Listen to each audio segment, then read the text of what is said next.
Amigos, el próximo viernes 24 de febrero es el Día de la Bandera. Un símbolo pues muy importante que nos da a los mexicanos, que nos genera identidad. Y para hablar un poco de este tema tan interesante hemos invitado a platicar al historiador José Luis Ortiz. Gracias por permitirnos esta conversación acá en El Respetable. Hombre, Bruno, es un placer venir a tu prestigiado programa y muchas gracias por invitarnos y darles voz a los desvalidos. Para empezar, me gustaría que nos dijera usted quién es, a qué se dedica, para que la gente que nos ve en El Respetable lo conozca un poco más. Pues yo soy José Luis Ortiz, soy ingeniero agrónomo, he trabajado como servidor público durante 40 años en los 3 niveles de gobierno, fui presidente de la Federación Agronómica de Jalisco, presidente de la Asociación Mexicana de Ingenieros, vicepresidente de la Cámara de Industria Alimenticia, consejero y secretario general de la Cámara. La primera pregunta que me gustaría hacerle, un poco sencilla para entrar en el tema, es ¿qué significa la bandera para los mexicanos? Pues la bandera creo que es lo que nos da origen.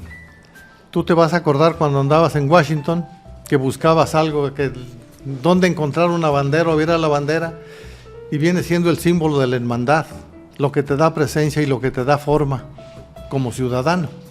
Sí, es una manera como de que nos da identidad, ¿no? Cuando andan allá en los partidos de fútbol, siempre se agarran de la bandera y hay una anécdota bien interesante de que no sé si sea cierto o no, de que Juan Escutia fue el niño héroe que se dio vuelta en la bandera y se aventó. ¿Esa es Juan Escutia? Mira, los niños héroes no existieron prácticamente. Lo único que le da sustento es que se encontraron 5 cadáveres en el cerro de Chapultepec y eso es lo que dijeron. El origen de la bandera se dice que un capitán de nombre Domingo López, que estaba herido y lo llevaron a curar a las caballerizas del castillo. Cuando él sale, él tenía bajo su camastro una bandera y sale con la bandera en la espalda. Eso es lo que le da sustento. Muchos dicen que Juan Escutia ni siquiera estuvo en el palacio. La primer bandera, vayamos al origen de la bandera mexicana. Según he leído, la primer bandera mexicana que se considera es la que usó el cura Hidalgo en el grito de independencia. Ese es el primer estandarte. No es bandera porque México no teníamos prácticamente patria y no teníamos bandera.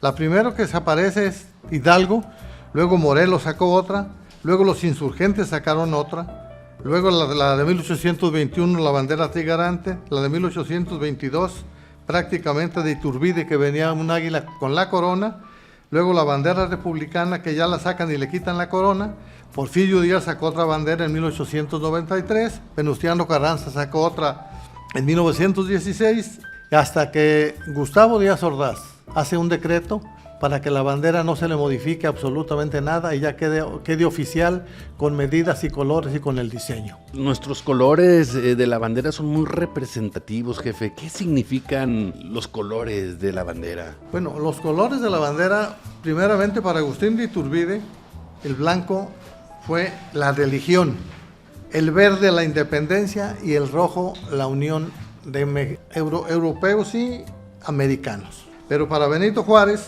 el blanco fue la unidad, el verde la esperanza y el rojo la sangre de los mártires.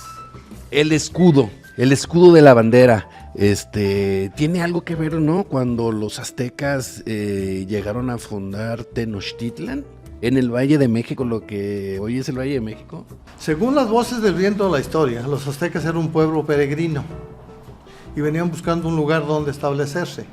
Su dios Huitzilopochtli les dijo, o les ordenó, o los iluminó, que tenían que encontrar un lugar donde estuviera un águila sobre un nopal devorando una serpiente, y que ahí deberían de establecerse. Y esto fue en el lago de Texcoco, y ahí es donde sigue la fundación de Tenochtitlan. El próximo viernes 24 de febrero es el Día de la Bandera. ¿Por qué el 24 de febrero? Bueno, el 24 de febrero de 1821 fue cuando Agustín de Iturbide, en Iguala, manda hacer la bandera. Pero es Lázaro Cárdenas el que ya le da forma y es el primer presidente que declara que el 24 de febrero se debe de conmemorar el Día de la Bandera Mexicana. Ya ahora que hablamos de la bandera y todos estos símbolos patrios, ¿por qué es importante conocer la historia ¿qué importancia reviste en la vida de un hombre conocer la historia de su país, por ejemplo? Fíjate que dicen las voces del viento de la historia que el hombre forma camino y hace camino al andar. Tú debes de entender, Bruno, que todos los seres humanos tenemos luces y sombras. Los enemigos siempre te van a sacar las sombras para exhibirte ante la sociedad, que es la que te juzga y te avala. Entonces tu historia, la historia, hay que entender también que la historia la hacen los triunfadores. Si tú te fijas, los personajes de la revolución no aparece de ninguno de los campesinos que anduvo, sino anduvieron solamente prácticamente los que la diseñaron, los que la ejecutaron y prácticamente los que la hicieron y la terminaron. Entonces tu historia es tu peregrinar, es tu forma, es el andar por la vida, es la historia del ser humano. ¿Y qué opinión tiene de esa frase tan famosa de que la historia la escriben los vencedores? Bueno, lo que pasa es que los perdedores prácticamente o murieron o no hubo prácticamente quien los difundiera la historia que hicieron. El triunfador prácticamente queda vivo y es la sociedad la que le va dando, recordando sus vivencias. Y lógico, va a recordar las vivencias buenas. Ese es el peregrinar y el andar y la formación de tu historia. Fíjese, jefe, que hace un par de años releí la historia mínima de México de don Daniel Cosío Villegas. Esto para entender un poco más el gobierno de Andrés Manuel López Obrador. Y fíjese que ahí me encontré pues con todo lo que estamos viviendo ahora. Para mí pues, fue muy esclarecedor mirar el asunto de los fifís en los tiempos de Porfirio Díaz, este pleito entre conservadores y liberales, entre federalistas e imperialistas. Ahí está todo lo que está sucediendo ahora. Nos regresamos a los tiempos de la revolución, ahora los asuntos de la política y todo esto que estamos viviendo. No nomás de la revolución, desde la independencia y la reforma. Prácticamente, ¿tú te acuerdas? Bueno, en la independencia pues son liberales con conservadores. En la reforma prácticamente lo mismo, sigue siendo conservadores y siendo liberales.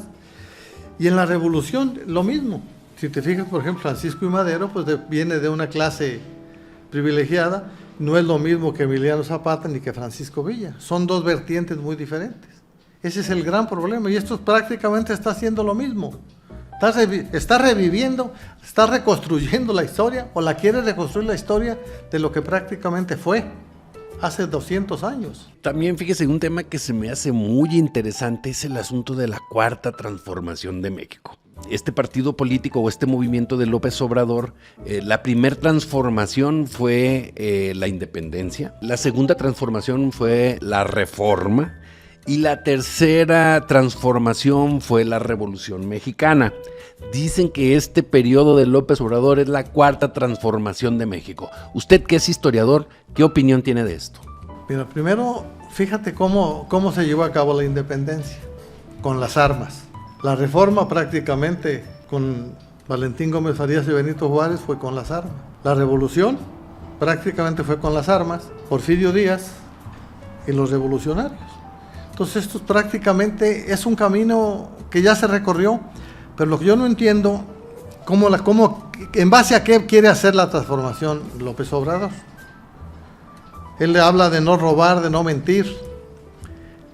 Y también un paréntesis, entendiendo cómo López Obrador gana la presidencia. Y con el gran número de votos, que más de 30 millones que sacó, pero yo siento que eso los ha ido perdiendo con los fifís que él dice. Sin embargo, prácticamente los pobres, la mayoría, están contentos con López Obrador, porque nadie nos había tomado en cuenta para nada. Antes era muy difícil saludar a un gobernador, no digamos un presidente de la República. Él prácticamente se bajó, se vistió de pueblo, se reconstruyó de pueblo, y ese es el gran prestigio que él sigue teniendo con la gente. Fíjese que algo que me parece muy interesante y que creo que es donde hay que centrar la atención en esta transformación que está viviendo México, que sí la está viviendo, no en el sentido y en el modo que quieren que suceda los fifís, pero mire, usted va y trata con alguien que es el de giras de López Obrador y es un muchachito normal, moreno, así como yo. usted ve a un senador que está haciendo un movimiento y ve un mundo de chavos, de gente joven que quién sabe dónde estaba en este país, haciendo cosas, transformando cosas. Antes era pura gente encopetada, pura gente de corbata, pura gente cerrada, elitista, clasista. Y ahora sí se está viendo una transformación de eso, que hay mucha gente que nunca se había visto antes en este país figurando en la política, interesada en la política, ocupando espacios públicos que antes no estaban o no había acceso para la gente, digamos, de a pie, por llamarlos de alguna manera. ¿No siente usted esta transformación que está viviendo México? ¿No sería más fácil una resurrección? Tú atinadamente has mencionado que antes era muy difícil que alguien que prácticamente no tenía profesión se le tomara en cuenta para algo. Hoy ves tú, inclusive hay senadores que prácticamente malmente hacen uso de la palabra, pero es la gente que el pueblo los quiere o que el pueblo los admira. Tú mencionas lo de las giras presidenciales de López. A mí me tocó, cuando yo estaba trabajando en Liconza, a mí me tocó conocer un coordinador de giras, un chavalito de 21 años con tenis, desfajado, y eso nunca se había visto. Yo creo que eso es la gran virtud de López Obrador, de tomar en cuenta a los desprotegidos o a los oprimidos o a los que se pueden llevar a cierto panorama. Prácticamente, en eso sí estoy totalmente de acuerdo, y yo creo que ha de ser la cuarta resurrección. Nomás dejar de enfrentar fifís y no fifís, clase media y ricos y pobres, ¿no? Pues yo creo que sería la cuarta resurrección. Pues muchas gracias por permitirnos esta conversación acá en El Respetable. No, hombre, Bruno, es un placer. Ojalá nos vuelvas a invitar. Y muchas gracias por darle voz a los desvalidos. Es un lujo venir a tu prestigiado programa.